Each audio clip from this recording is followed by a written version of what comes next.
Apple has just released a new, rather urgent statement saying that by the end of this month, they will be permanently deleting the photos of millions of their users.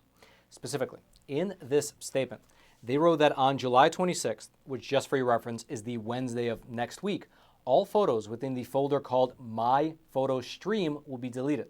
Here's exactly what they wrote. Quote, "My photo stream is shutting down on July 26th of 2023. By July 26th of 2023, there will be no photos remaining in My Photo Stream, and the service will be shut down." Now, just for your reference, the My Photo Stream service has been a staple for iPhones over the past 12 or so years. And it basically works as an intermediary between all your different devices. It uploads the photos that you've taken on your phone and it holds them in a special folder for 30 days. And during that 30-day window, you can view them and download them on any one of your Apple devices, your tablet, your laptop, your desktop, and so on.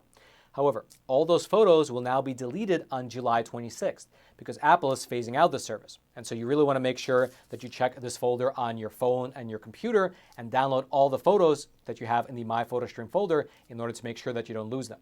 Now, interestingly, within the statement, Apple actually also gave a bit of a hint as to why they're doing this. Here's what they wrote, quote, "My Photo Stream is a separate service from iCloud Photos. Moving forward, iCloud Photos is the best way to keep the photos and videos you take up to date across all your devices and safely stored in iCloud.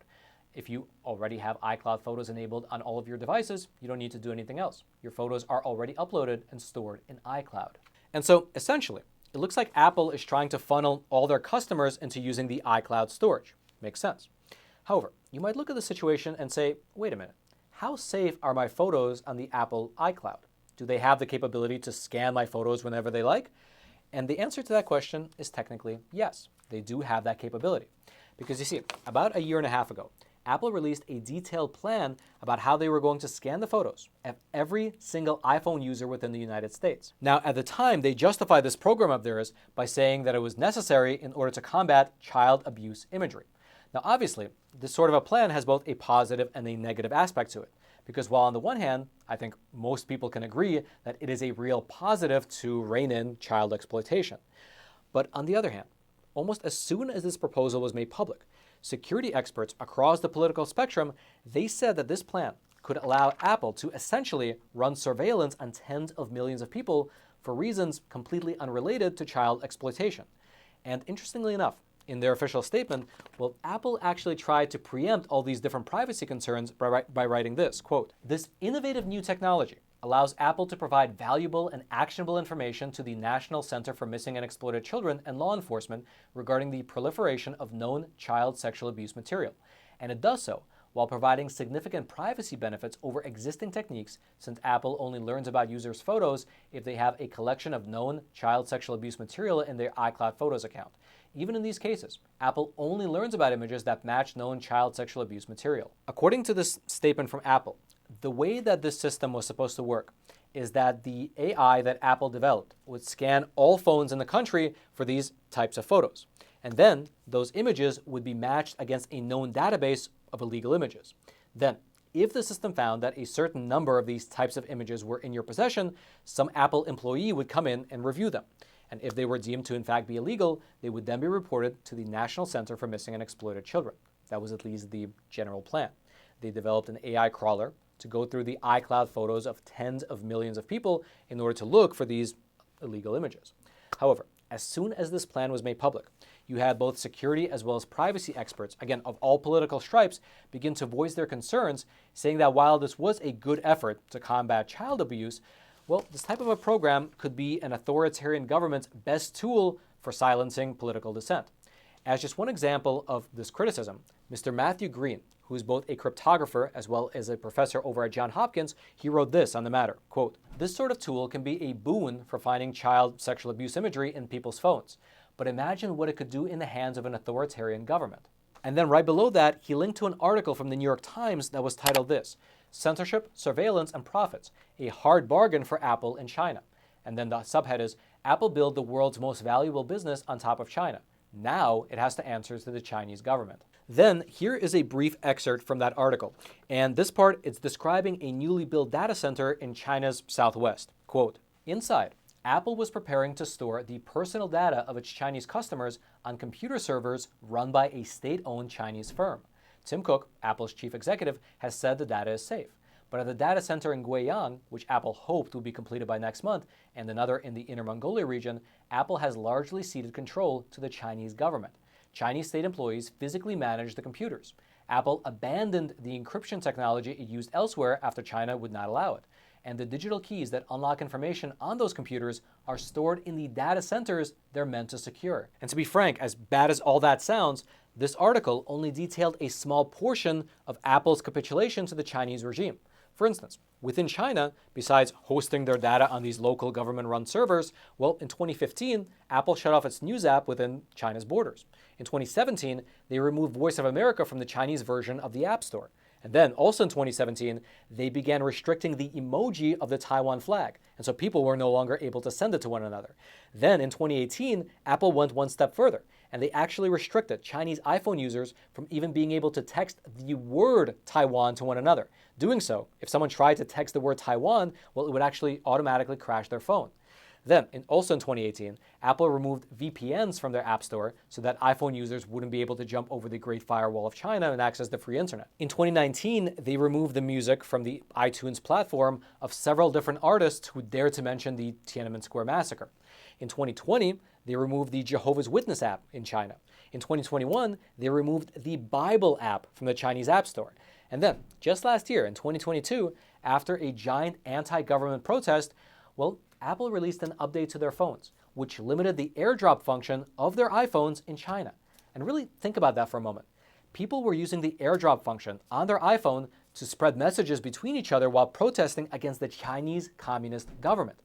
And instead of supporting those people, Apple went ahead, they capitulated to the Chinese Communist government, and they kneecapped them, making it almost impossible to share information both easily and anonymously. And so, amidst all that, when Apple introduced their plan to start scanning all photos of the users here in the US, supposedly for good reasons, well, given their track record, a lot of people really weren't buying it. And indeed, because the backlash against their plan was so strong and widespread, Apple did eventually drop the program.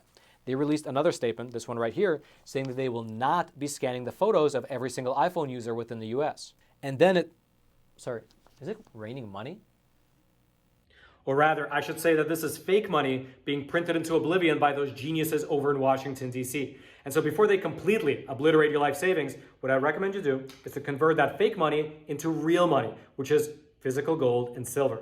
And the best company to use is the sponsor of today's episode, American Hartford Gold, who also happens to be my own personal gold and silver bullion dealer. Now, American Hartford Gold is one of the best companies in the game. Besides myself, they have thousands of other 5-star ratings across the country. They have an A+ rating with the Better Business Bureau. They ship quickly, directly to your doorstep. Their product listings are awesome. They're stacked with great options of gold and silver bullion and coins.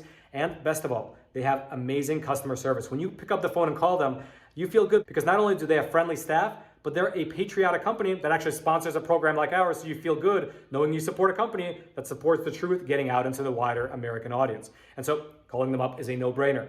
But best of all, if you tell them that Roman sent you, they will throw in up to $5,000 worth of free silver with your first purchase. So giving them a call is a real no-brainer. So hit them up. It's 866-242-2352. That's 866-242-2352, or you can simply text the word Roman, R-O-M-A-N, Roman, to 65532. Roman to 65532. Of course, all their details will be down in the description box below. And now, let's head on back to the studio.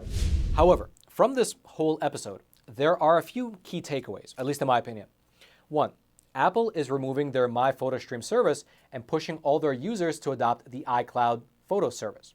2, they have developed an AI tool which can scan all images that are stored on people's iCloud accounts. Even though they've decided not to roll out the feature, the reality is that they did develop it. Thirdly, evidenced by their actions in China, as well as in Taiwan, Hong Kong, Russia, and Iran, well, Apple seems to have developed a bit of a track record of complying with different government demands, oftentimes citing the fact that if they didn't comply, well, they would just not be able to stay in the market. And so with all that as the context, it's worth remembering that right now, it's not just the Chinese, Iranian, and Russian governments that are pushing for massive censorship. Instead, there's a push by many Western governments to censor more and more speech as well. And so, who's to say that, for instance, in the near future, there won't be some kind of a large protest or a large political demonstration, and then some European government or even the United States government forces Apple to crawl everyone's photos related to that particular event. It sounds dystopian, but remember, the technology exists. Apple is pushing everyone to use their iCloud storage. And thirdly, well, many mainstream politicians are calling for exactly this type of censorship. As just one recent, very prominent example, after you had all those riots over in France, the European Union's Internal Market Commissioner, he came out and he threatened social media companies with banishment from Europe if they didn't censor these types of riots moving forward. Quote, EU Internal Market Commissioner Mr. Terry Breton repeatedly stressed on Monday that, quote, I am the regulator, when lambasting social media networks for, quote, not having done enough during the recent French riots and threatening them with sanctions, including even banishment, if they should remain similarly inactive and not comply with the EU's Digital Services Act, which is designed precisely to regulate online speech. And so, that's all to say that on July 26, which is again next Wednesday, all the photos in your My Photo Stream folder on your iPhone will be deleted. Therefore, you should consider backing those photos up ASAP. But perhaps you should also think twice before joining Apple's iCloud storage service, because who knows when they will receive a similar ultimatum from the European or even the American government. And then, frankly, given their track record, well, it's not exactly clear what direction Apple will go in. If you'd like to read either of these two statements from Apple for yourself, I'll throw those links down into the description box below this video for you to peruse, which is, I should mention, that description box right below those like and subscribe buttons, both of which I hope you take a moment to smash so that this video and this content can reach ever more people via the YouTube algorithm.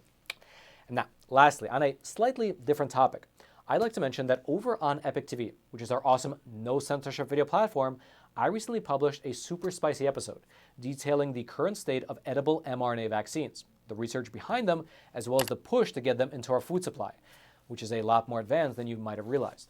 If you'd like to check out that exclusive episode, you can do so over on EpochTV, again, our awesome no censorship video platform. The link to that edible mRNA vaccine episode will be right there at the very top of the description box below. I hope you check it out. And then until next time, I'm your host, Roman from the Epoch Times. Stay informed, most importantly, stay free.